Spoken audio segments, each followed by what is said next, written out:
Welcome to the FPL USA Press Play Podcast. Hopefully you're tuning in on your favorite podcast platform. If not, subscribe to our YouTube channel, which we're looking to grow to at least 250 subscribers by the Christmas break. I'm Bucks, joined by my partner in crime, my co-host for a long time and a good time, and my friend. Last year's best manager in the FPL USA community, it's Brian. Chinny, how the hell are you this afternoon? Ahoy! How we doing, Bucks? Good to be back on the show with you, and especially after a reinvigorating game week. Basically, the only good thing to happen to me all season was a dramatic bench boost, which I can't wait to walk through in a little bit, and just discuss like an overall kind of very odd and spooky game week ahead of the Halloween festivities. So let's start there, Bucks. What are you and the girls in the Bucksbaum household going to be for Halloween? And now baby Jordan too. Yeah. We got our starting five. So we are actually running it back with last year's Halloween costume, which is the Bluey family, these Australian genius puppy family. So I have a Bandit, which is Bluey and Bingo's dad sweatshirt. My wife has the Chili sweatshirt. My daughters will be wearing full head-to-toe puppy costumes. And then Jordan, unfortunately, that family only has 4 family members right now. So he's a little bit of the odd man out, but he doesn't quite have a voice to complain with just yet, just a shriek of a cry. So he'll be our little pumpkin, our little jack-o'-lantern, so to speak. But he'll still be getting equal share of the candy spoils. That's for sure. How about you guys? You're going to have your first Halloween as a homeowner and, with a young baby. That means you're going to have to blow it out this year. No more slutty nurse costume for you, Brian. Yeah, usually have the back, not tied up, showcasing the booty. Whoa. You have the assless chaps on underneath. Just like really. No, I'm saying for the nightgown when you're in the hospital, Oops, just giving the nurses a show. Man, Halloween is like, it's a chore. It's definitely like something where we're invited to a couple parties with some new parents that we've just met, and like it's fun, but the lead up to like going through all these like now family of 3 ideas. It's not just like you and a partner. It's like you're trying to come up with a costume for the baby plus you two to all get involved. So I know we're kicking around a few ideas. I'm kind of leaning towards Mrs. Doubtfire. Little costumes here with the burnt boobs, and then maybe the face full of shaving cream and a couple old lady outfits. It's always funny to dress a little baby up in an old lady costume. So we me go that route. We're also talking about like Mrs. Pac-Man, little ghosts and dressing me up as Miss Pac-Man. So I don't know.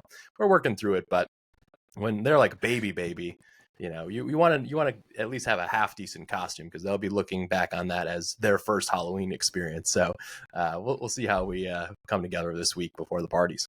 Yeah, memories and spooky moments abound to you and your family and to all of our listeners.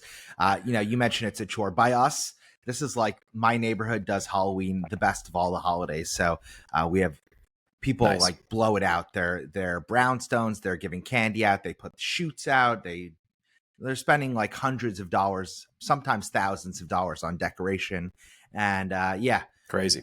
Let's just say that I end up winning the holiday more than my kids or anyone else in my family, because at the end of it, we do a little switch where it's basically an excuse for us to give like a crummy toy or swap for all the kids' candy. This was recommended by our dentist a couple of years ago, and actually our kids love it, and I love it the most. More candy for me means a happy daddy at the end of that Friday night experience. So happy Halloween to all. Hopefully, God. That caloric intake definitely goes way up for sure. Yeah, the sugar crash on Friday night is going to be absolutely epic. Now, speaking of epic, I came on this humble program last week on the back of a 28-point bench boost. It was a smash and grab success story, and I patted myself on the back a couple times and felt really good about myself. And we were chatting about your plans with a number of flags in your team going into this game week 9 last weekend with the bonus Friday deadline. And you were like, I think I'm just going to play the bench boost. I'm going for it. I hate this chip. Next season, mark my words, it's going to be a game week 1 use and get it out of the way. And lo and behold, I kind of had some of the magic pixie dust rubbed off right on your FPL team, Brian. So let's cede the floor to you. Tell the listeners how your game week 9 went, about your bench boost, kind of run us through the programming and how it went down. Yeah, very much was jealous of your bench boost last week. I had also planned to bench boost in game week 9, and that was really up in the air because I had game week 8. Excuse me, game week 8. Yeah, I was planning a bench boost there. I wildcard in game week 6, and then after international break, was targeting really the fixtures that were looking very juicy last week. And then I had Richarlison become a non-pick. I had a couple flags in my side in Foster, who's my 5.0 striker on the bench. He picked up a dead leg, so he didn't even play last week. And so I just decided to roll the transfer to 4 free transfers and then bench boost this week. But still, it was a risk. I was going into the Friday deadline. Gabriel was flagged, but that's a player who was not in my side. And yeah, we knew though, right? Like starting to play mind games with some of the top teams, and I was pretty confident that look, even if he doesn't feature this week, he's owned by most of the game, and I just need to get on this player, and he's a long-term pick. So if he doesn't play, it is what it is. But I want him moving forward, and he comes into the side along with I bring in Krupi Jr. for the bench boost. Ooh. And we end up on 22 points on the bench boost. Absolutely epic. And that is all thanks to a roller coaster of a week starting on Friday. We have Leeds and I have Rodon. So I go Rodon over a Chimpong. I know you and I were chatting about him last episode. Really wanted a nailed starter for me, and I paid the extra and went with Rodon, and he gets a massive haul, gets his second goal ever for Leeds, and gets max bonus and DEFCON for a 13-pointer. Almost had a 17-pointer, but got wiped in the 90th minute. Conceded in right at the first minute of extra time or something like that. It was I was like, oh annoying, my God. But annoying, but since he was still on DEFCON and the goal, thankfully, he gets max bonus. And then I bench boosted with Stash. So on screen, I have my bench boost, and Stash doesn't even play out of nowhere.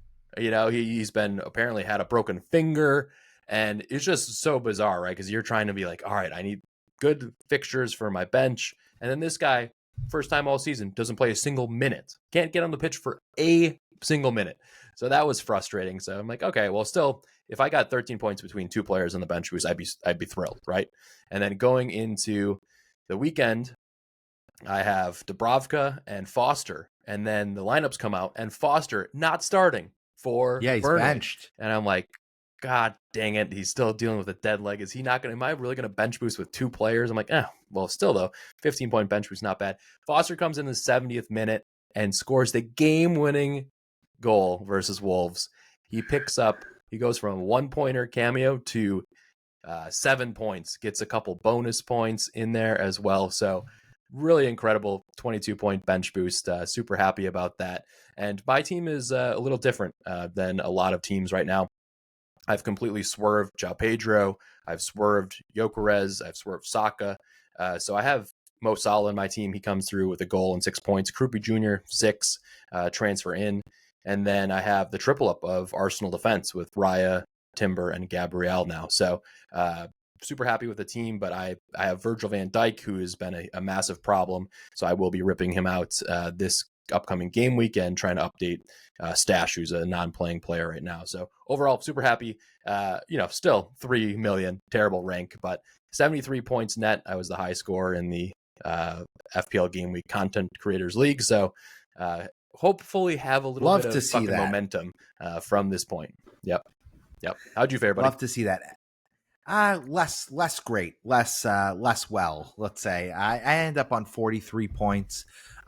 Listen, it's kind of just a return to good, as opposed to being kind of stratospheric last week with the bench boost going off so great.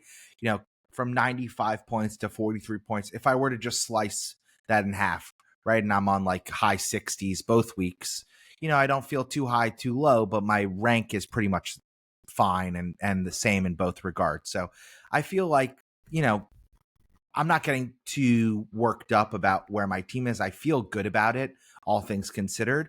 Brutal Noodle, I start Goodmanson. He comes off before halftime with what looks like a pretty bad injury. And, I've been playing a little bit more conservative than I think even I would expect from myself. Rolling transfers. I will have 4 free transfers going into this coming game week, Huge. which feels good. But I have now Goodmanson and Romero both flagged, and I had always planned João Pedro to Mateta.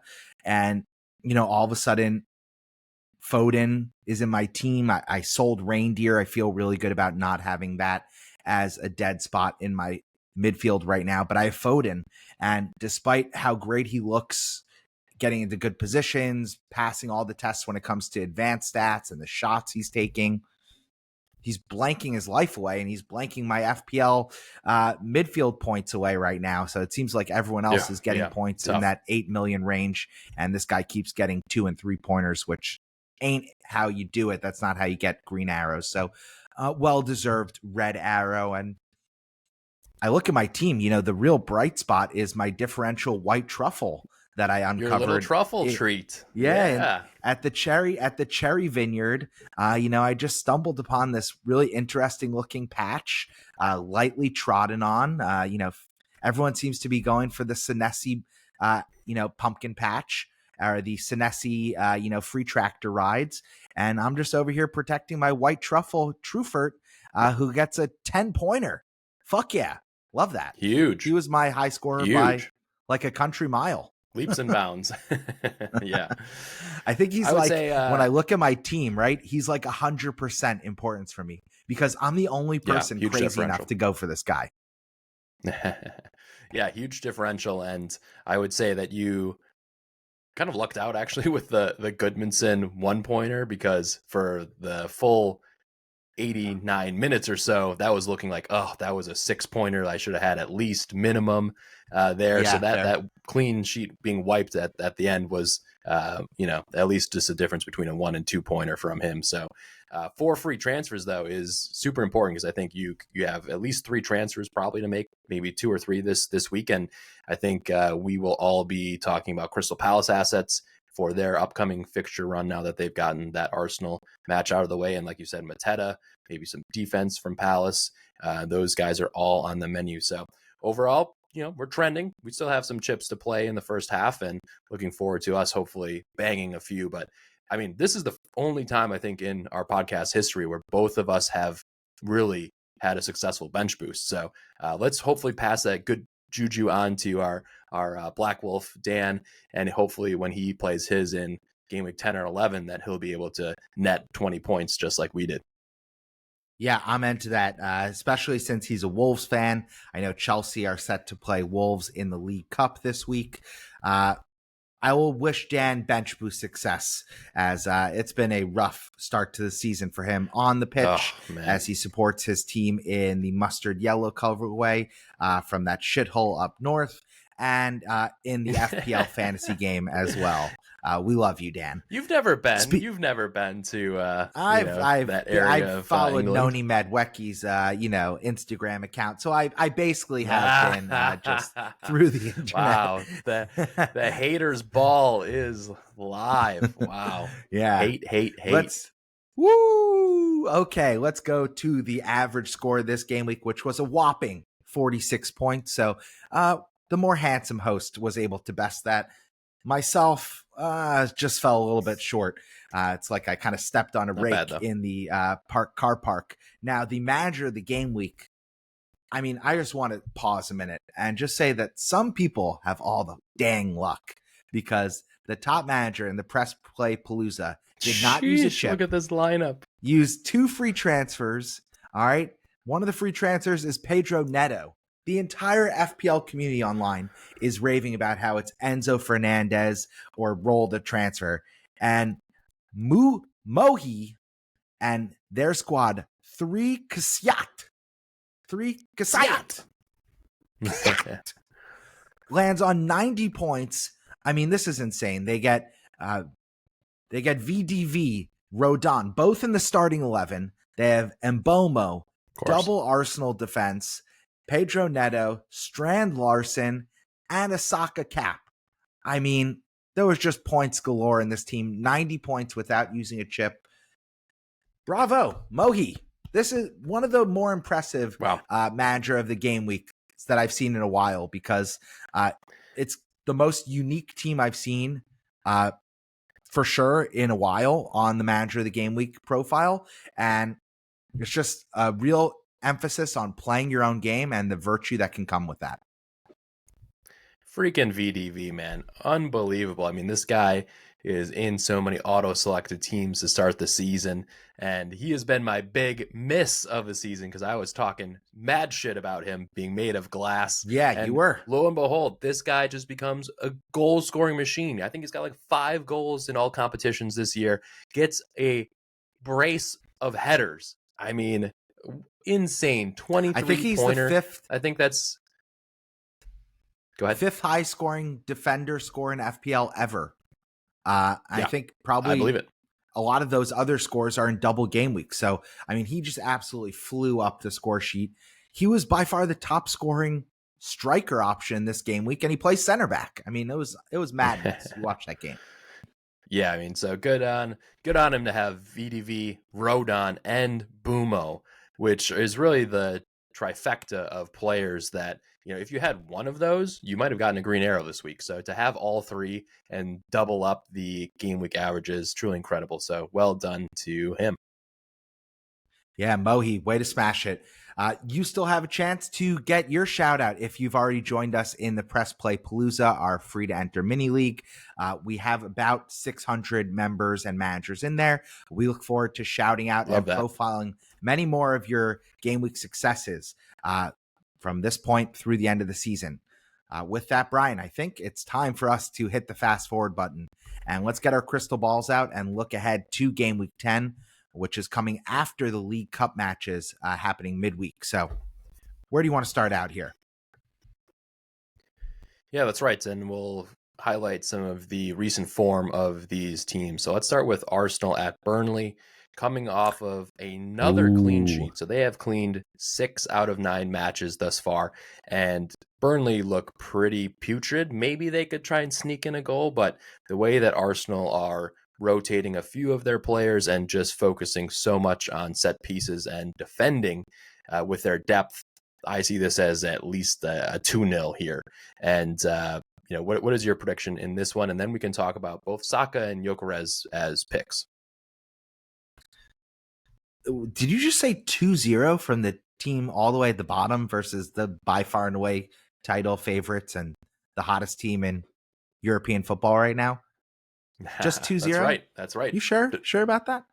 I think it's going to be like 4-0. Man, I mean, the only thing that's making me say it's not going to be 6 or 7-0 is the fact that Burnley's at home, and you know, maybe they Mickey Arteta's, you know, pregame tea or something so that he forgets to, you know, start 17 defenders or something. I don't know.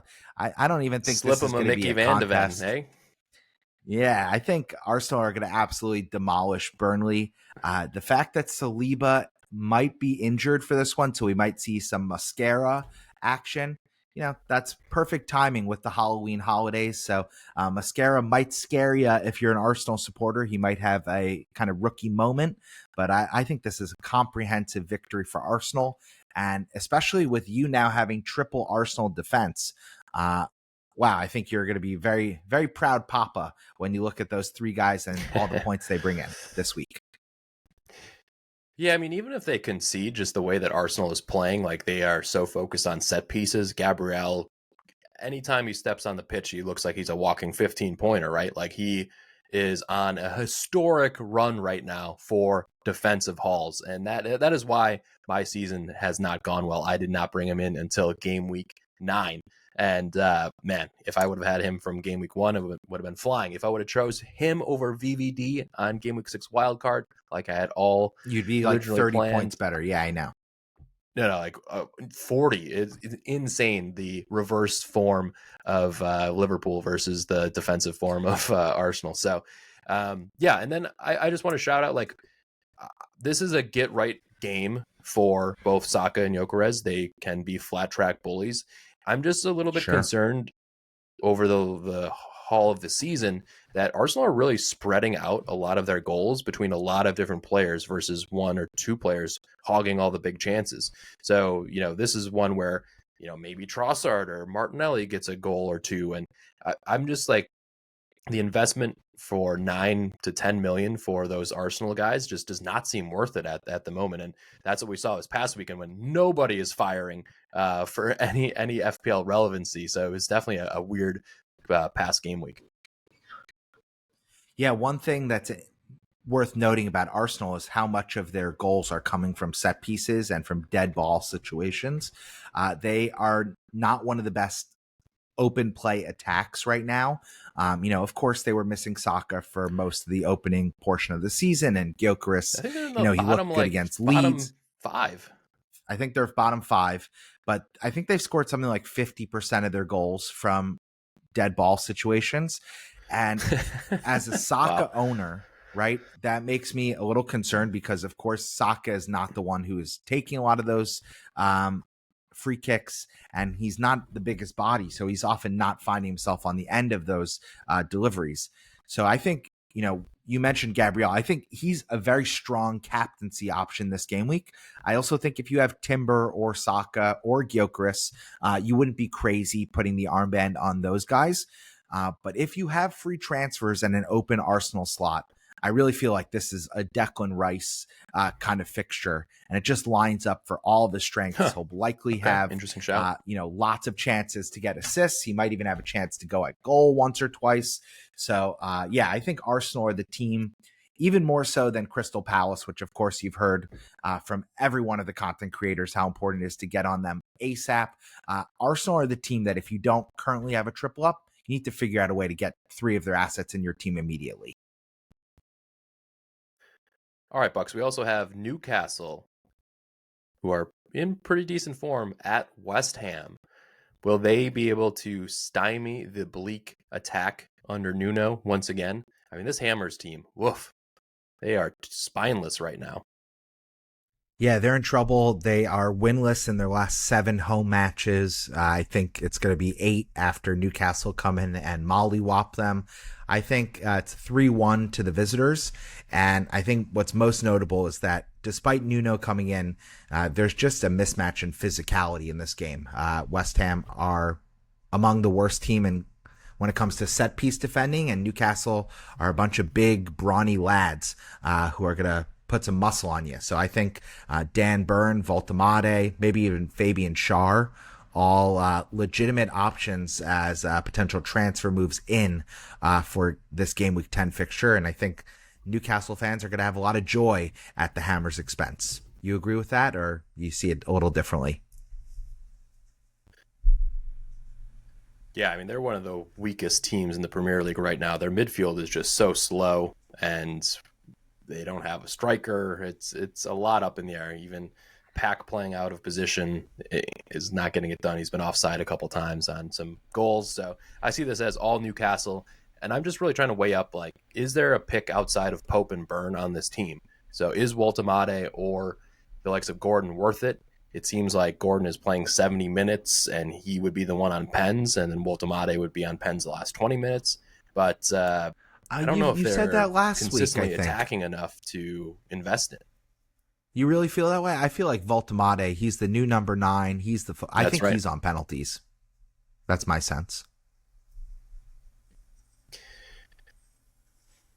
Yeah, I think especially Gordon wants to make the England roster for the World Cup, and he's been with the club for a series of years. So I just kind of think that it's his ownership right now. But regardless, they're not really scoring very many goals to maybe be worth the investment. So I don't know. I feel like Mateta would probably be better than Woltemade, and there are other midfielders right now that would rank ahead of Gordon pretty easily, especially at that price tag where it's like you could stretch to Bumo or somebody like that. So, yeah, do you think either one of those would make your watch list, or kind of wait and see still? Yeah, Voltemade's on my watch list. He's a player I'm very interested in. We haven't seen him necessarily bang in a mega haul, but he's been super consistent and rewarding owners with points. And he's one of the only forwards who's consistently doing that right now. So I'd say his ceiling is probably lower, considerably lower than JPM, John Philippe Mateta's. But I think his floor is pretty comparable. I think they're both kind of like if they score one goal, they're getting 8 points. And that's good value for a kind of sub 8 million forward second striker option. So I like it.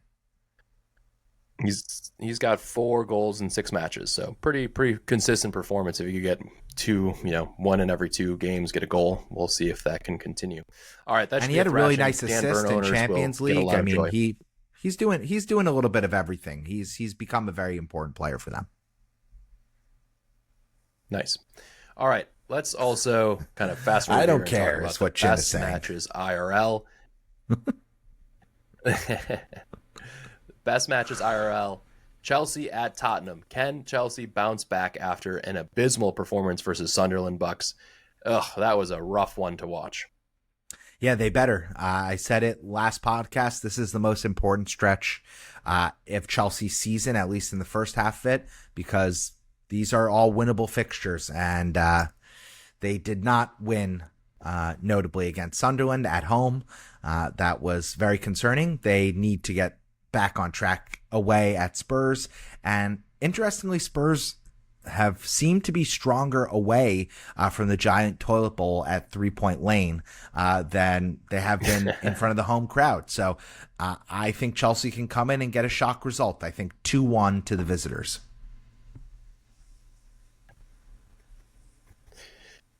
I'm a bit worried in terms of the attacking consistency from Chelsea, but they will definitely be up for this one, especially coming after a home loss at the Bridge to Sunderland. So I see this as a draw, to be honest. I think this is going to be a low-scoring 1-1 affair with both teams in relatively the same type of form. I think I would give the management of the squad in a single game maybe to Thomas Frank. We'll see. I think that's fair. See if Maresca can push the right buttons for this one. I think this is a critical game. Who's going to score first? I think oftentimes that's not good call. Such a pivotal moment. But if Chelsea go down, they're a very young team. They have not really dealt well with adversity. So I think they need to score first if they have hopes of getting 3 points in this one. Next one, one of the best matches in real life is Aston Villa, who have gone from being, almost unwatchable in the Premier League to one of the most informed sides, playing kind of a team going the other direction when it comes to form. The hottest team out of the gate in Liverpool, scoring 3 or 4 goals on everyone. Now they can't string together 3 points. So they happen to be at home at Anfield. Wondering what your prediction is for this one, Brian. You think it's a draw? You think there's going to be a clear winner? Who's taking home the glory in this one? It's funny to see both of these teams sitting on 15 points in the table, 7th and 8th, and you look at the form, 4 losses in a row for Liverpool and 4 wins in a row for Villa after that just terrible first opening set of 5 fixtures from the Villains. They found some form and some consistency. They're not banging in a ton of goals, but they're getting some results. Unai Emery obviously is trying to work with his squad to push the players into that next gear. I see this as a draw, to be honest. I see there's a couple goals in this one. I think Villa were a little flattered to get a Matty Cash throwback banger versus Man City, but they were resolute. Yeah, they were resolute defensively. They were making a few plays there to keep out Erling Haaland, just offside goal, and then the big chance early blocked by Martinez. I don't know. The Liverpool conundrum is just insane. Like I have Mo. I'm on a Tumium setup. and he's been getting some big chances, but the team just not clicking at all defensively. So you just have no idea week to week what you're going to get from this Liverpool squad in terms of how many goals they might let in. Yeah, 2-1. You said it all. I just don't have enough faith in the Villa attack, and they just lost Emi Buendia with a bad-looking injury, so we're going to see Jadon Sancho likely in this match. Ollie Watkins, they have some talent, but I just think that Liverpool probably have just enough. No clean sheet once again for VVD. Sorry, Yeah. not sorry. My goodness, I brought him in. I brought him in on wild card. Biggest mistake of the season. Could have been Gabriel's 35 freaking points. Oh, last but not least, painful. All right, Bournemouth lastly, at Man City. I think this has to be a get right game for Manchester City, because right now they're looking up the table at the Cherries, as are most of the Premier League. Cherries sit in second place, only behind Arsenal right now, and man, insane. They just they sell their whole back line. They, Kluivert, their revelation of an English goal scorer last season, he's out for the first.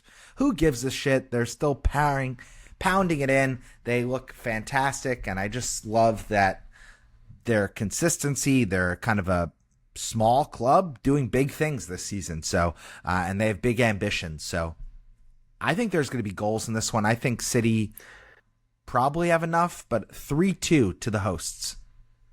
I don't feel confident on that. Wow, goal fest. Interesting. Did you know that Marcus Tavernier is in the top 10 for midfielder points this season? I did see that. That's how I did see that. Abysmal some of the midfielder picks have been. Top 10 is looking very, very interesting. Yeah, there's like 3 defensive mids in there. Then you got Tavernier, he's like 5.6 million. It's been an interesting start to the season, let's say that. Yeah. I think for this one, Semenyo owners, easy hold. I think this is a great counterattacking opportunity for Semenyo to put on his pace and get down the left flank and cause a ruckus for the defense of Man City. I think it obviously helps that there's cup action midweek, but not Champions League. So you should see a full strength team from City. They're also getting a few players back like Marmouche and Cherokee. So it could be some rotation coming up in terms of the rest of the attack for City. But yeah, you fancy Holland captaincy. I think whenever he's at home, he's a great captain choice. So he should be at least getting a 9-pointer in this one, I would expect. Yeah, I think if you have assets from either of these teams, you're probably starting them based on form and, upside play. I think with that, let's transition to my favorite segment of our weekly program. That is the mailbag. We love getting contributions from the hashtag FPL community on X, on Blue Sky, on Instagram. Wherever you do social media, we hope that you discover the FPL USA Press Play program. And so, without further ado, Brian, who's got the burning questions for Game Week 10 for us to address? I am very interested. These are not in the rundown, so these are going to be a little bit of a surprise to old Bucks here. Surprise me, first baby. Question is from Amar Solanki. He asks, Ooh. Mateta or Woltemade as the transfer in for João Pedro? Yeah, if funds permit, Mateta, easy peasy. But I would be cautious about transferring him in before their League Cup match against Liverpool. That is a match where I'm expecting Glasner to roll out his full strength 11. So I think whether it's Munoz, Sarr, or Mateta, or even deeper cuts like Guehi or Lacroix, these guys are going to play. So there's a chance that they could be injured, and then all of a sudden you burned a free transfer to bring in someone who might be missing time. So I would comfortably say Mateta is the primary get in the forward line this game week. You agree, or you feel differently? No, absolutely. I think he's bar by far and away the second best striker option. He's priced to buy. He's Oh, by hogging all far the and big away. chances for Crystal Palace. He's not a player that I'll have in my side based on my structure, but if you are looking for a João Pedro, Gyökeres replacement, etc., like he's definitely the player who's the soup du jour for the FPL community this week. So yeah, I would definitely rank him over Woltemade, and that's again based on the lack of goal output that we're seeing from Newcastle. Plus, I'm just not convinced he's on pens like you are. So yeah, Mateta, great pick. Get him in. Just be wary that they will be playing. You know, they have European football.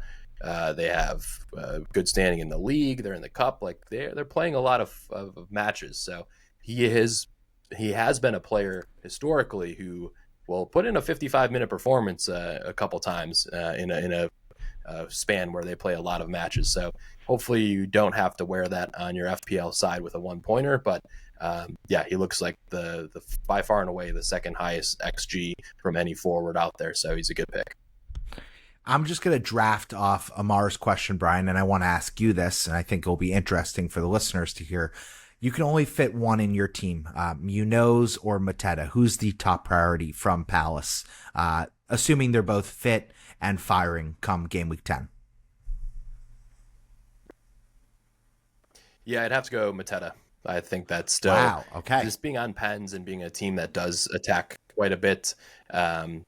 You know, there will be matches where, like you saw versus Bournemouth, where, you know, the Crystal Palace defense is good, but they're not elite. So they could be in spots where they do let up. But both are really good picks if you can afford them. I know I'm looking at other players in the Crystal Palace side like Sarr and Richards to potentially come into my side this year due to budget. But yeah, good picks all around. They have a good fixture run, so now is the time. But let's transition to the next question here from @FPL_Dallas. He wants to know who the hell he should get for Foden. He is still stuck on him. He's asked about him a few weeks in a row, and he just keeps on stringing blank after blank after blank. This guy is making the Count's tea very tough to drink. So what do you think here? Is it time to move on from Foden, and who would you go for? Yeah, I think the time, probably it would have been better if me and Dallas both made this move last game week, sideways move to Mbomo. We'd be laughing all the way to the FPL points bank, so to speak. But I think this is the same opportunity. Manchester United just have better fixtures. Foden doesn't seem to be nailed. He's not as essential to the goals going into the back of the net as he was in seasons past. So I would make the sideways move to Mbomo if you have funds and don't need to free up funds for, say, a Mateta or a Munoz to come in as part of a double swap. Alternatively, I would go for someone like Enzo Fernandez. I would go for Sarr. I would go for Ndiaye from Everton as kind of cheap enablers if you need to free up some money to enable some picks elsewhere. But one player, like I said earlier, if you don't have Declan Rice and you're not already on a triple Arsenal, I think this is a brilliant game week to get him in as a differential, and I think he might have the highest ceiling of all the Arsenal attackers against this Burnley team. That's my hot take. Yeah, right now averaging about 5.5 points per match, which is very high for Declan Rice. He's not actually getting that much DEFCON, but being on all those set pieces and targeting Gabriel has paid dividends there. I mean, I think the midfielders for Manchester United are definitely ones to watch. Their fixtures in the next couple are, honestly, their fixture run coming up is great. They have NFO away, Tottenham, Everton, Crystal Palace, West Ham, Wolves, Bournemouth.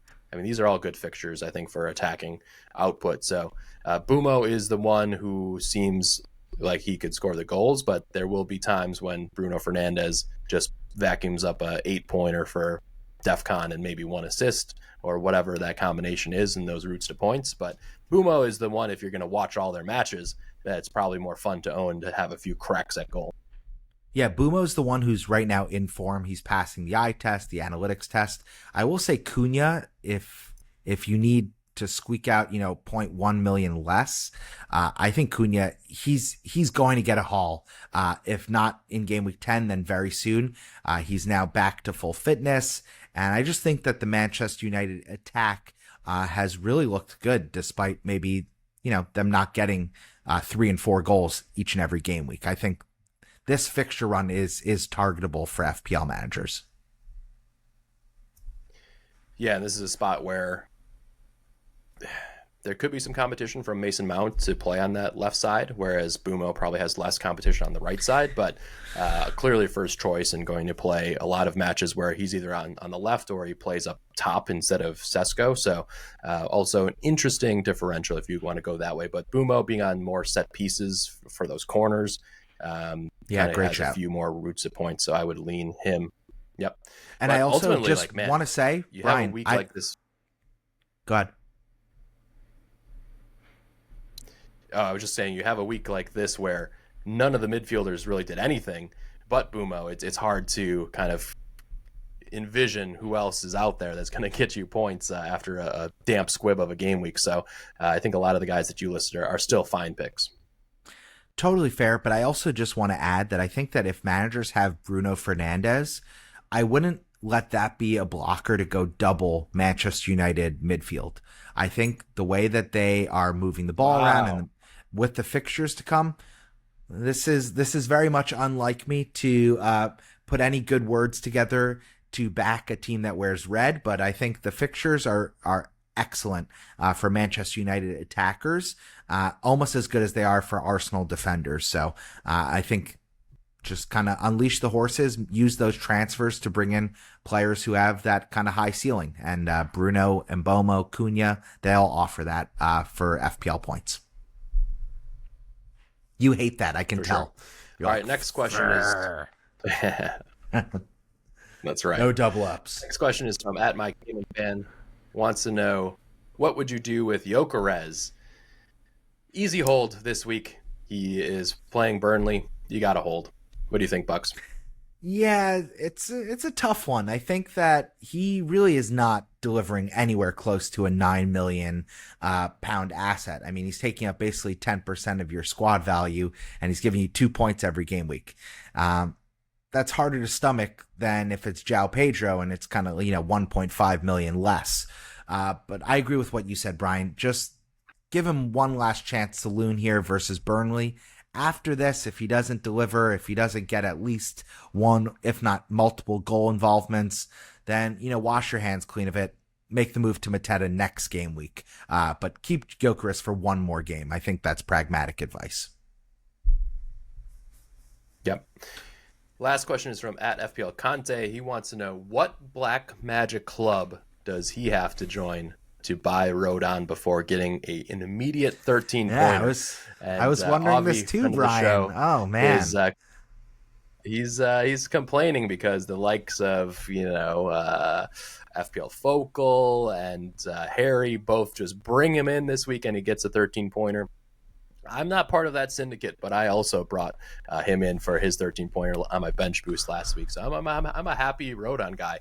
And neck tattoos and all, he got the job fucking done. So he'll be a firm bench boost memory for me. Yeah, I think what Conte and what we need to work on as we progress into the season is creating kind of a rival cartel and cabal here stateside. We can't let the Brits beat us in anything, right? I mean, like the Brits, they were high and mighty multiple 100 years ago when the British Empire was a big thing. We helped topple that. The India has their freedom. Australia has their freedom. Goddamn right, the US of A has their freedom. And so us content creators on this side of the pond, we really need to band together to take down this evil I don't know what I'm saying. I'm off the deep end here, and I ate lunch, so I have no excuses here. No, but I agree. The Rodon, that was pure, the most jammy of bench jam for anyone on Bench Boost, and of course, if you were lucky enough to put him in your starting 11, sometimes it goes good, even for big idiots like Brian here. Look, great pick. It's actually crazy how good of picks there are in the 3 promoted teams. Like you're seeing Mukiele get a 17-pointer on your bench boost. Alderete coming in with a 17-pointer earlier in the season. Rodon. There's so many picks at under $4.5 million that you can go with. So hats off to anybody who made the move there. But that rounds out one thing about Rodon. FPL community questions. Oh, sorry. I just want to throw this in as kind of a bonus to the FPL community questions. I think one thing we'll probably have to talk about it a lot more on a further episode is just that the kind of reverse Christmas tree. We are entering into the holiday season, and Big at the Back is just well and truly back in a big way. And that should be a serious consideration to any manager who has yet to play their wild card. I think that especially with the introduction of DEFCON and the ease of which defenders can hit double-digit returns this season is really eye-opening and just unlocks points that, we haven't had in seasons past. So I just think that defenders and investing in your defense for players that can get DEFCON and can get in the goals, Haaland to get 17 points basically needs a hat trick. Mukiele falls into a header into the back of the net. He gets some bonus points, a clean sheet, DEFCON. He's at 17 points. He, kicked the ball a couple times into the stands and kind of luckily hit the ball into the net. So it's just a very different FPL game than in seasons past. I think we're learning that very quickly here. Yeah, I think you would want your dead spots to be in forward. I think you will go with Gooey Man or Krupi Jr. and you play either a 4-5-1 or a 5-4-1 is going to be pretty popular, I think. So we'll see exactly who can rise to the top there. But the propensity for double-digit scores to come from your defense for just doing their damn jobs is like kind of crazy compared to the lack of robustness and attacking returns and output that we've seen from the midfielders. So I definitely have been thinking about that all week as well. And you've seen me play reverse Christmas tree multiple times already this season. And that's why I have Foster and Krupi Jr. in my forward line next to the likes of Haaland. So we'll see if more people trend that way. But let's wrap the pod up, Bucks. Let's go to our transfer plans and captaincy shouts. Talk to me, Goose. What do you got for us? I like it. All right. So I have a couple free transfers to make. I'm a little tight on budget. I have $0.2 million in the bank right now. My plan move is pretty straightforward. I think I'm going to move. Yeah, I'm going to be moving Romero. He's $5 million now. I'll move him to Munoz. I'll move João Pedro to Mateta. And then I'll move Foden. That's kind of the spot where I'm still deciding. Ideally, I was going to move him to Mbomo and maybe skip Munoz for Guehi. I would have exact money to fit in those 3 guys. So to go JP, Foden, and Romero to Guehi, Mbomo, and Mateta. But I think the advanced stats on Munoz are, honestly, they're eye-watering. He's just so far and away the best attacking defender right now that we have in the Premier League. He's first in basically every single counting stat when it comes to going forward. So I really want to have him. I think he's worth the premium price tag. So because of that, I'll probably end up dropping down to either someone like a Sar or even, I don't know, like getting a little bit into the weeds here and going like a Dango Ouattara. So those are players that I'm eyeing up right now. Captain is going to be Haaland. I rate those moves. You can make at least 4 transfers for free. So making 3 would be pretty prudent of you, and then roll the other one potentially. Are you a little bit worried at all about bringing in a triple up on Crystal Palace? I know they've looked good, but again, with the pile up coming and lots of fixtures, European action, like, are you not at all worried about a thinner squad that they have? Yeah. So I think if you would have asked me 3 game weeks ago, like when we were coming out of or going into the international break, I made a note on my planner that I was going to bring in Sar for sure. And I think I'm cooling on that, to your point. I think their squad is just starting to feel the impacts of what's going to be a long season. And they don't have as much depth in those key positions as some of the other top teams. But they have one of the best managers in the Premier League. So I really feel like Glasner knows all the places and the right buttons to push in this team. But yeah, probably maybe the triple up is one step too far. So that's why I think maybe like a Dango or someone else is going to come in for my team. And then how much money do you have for that slot? If you make the Mateta and Munoz moves, I believe I have up to 7.4 million. So I'm just short of. Okay, cool.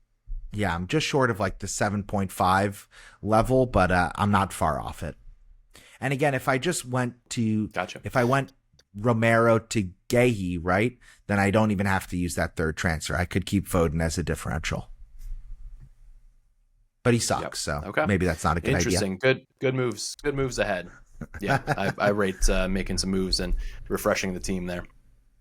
Quickly going to my side, I have 2 free transfers and a couple of shekels in the bank. I will be looking to move on from VVD. That has been a pick that has gone horribly wrong for me, and I'm going to upgrade probably Stash, who is my 5th midfielder at the moment. I have both Stack and also Reinders, but I think Stack's not even playing right now, not even starting, so I'm definitely going to get rid of him first. And so looking to maybe, it's kind of boring. I don't really want to bring in 2 Crystal Palace guys. I was aiming for Richards in and then maybe Sarr for Stack. That's an option. Otherwise, I'm also looking at maybe Thiago in for Foster. Both of those are kind of the comparison slots of my team that could be strengthened if I downgrade VVD. So I'm really, weighing up between Thiago and Sarr at the moment as the attacker to come into my side and start this game week. You're going to need to monitor the press conferences because Richards, our American ally here, he's already been ruled out of their League Cup match. Is carrying some kind of injury right now, and Crystal Palace are the one team. They have gone 90 minutes for all 6 of their defenders each match. So you look down, they're kind of that's crazy. Their substitution pattern. It's a beautiful thing if you want FPL consistency because Henderson, their back 5, every single one of them has played the full 90 each match. So they're kind of a sure thing. But Richards just one to watch. So be mindful of that. And who's going to be your captain, Brian? You feel Holland or are you tempted by Gab?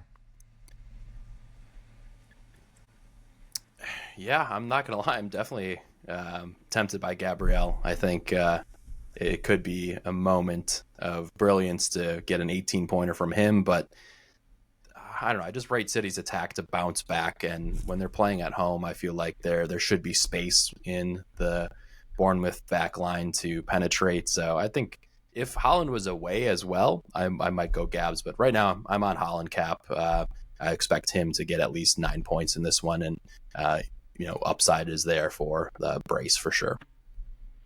Man, I just feel like if you have triple Arsenal defense, maybe the psycho move is just to go quadruple Arsenal defense and captain one of those guys. Yeah, I know. Push the chips right to the middle of the table. 3 do shares. Not pass go. Do not, that's right. collect the $200. Right. Just go for it. All right. I think this has been a great episode. Yep. Always a pleasure recording with you, Brian. Tell the listeners where they can find us on social, and let's GTFO.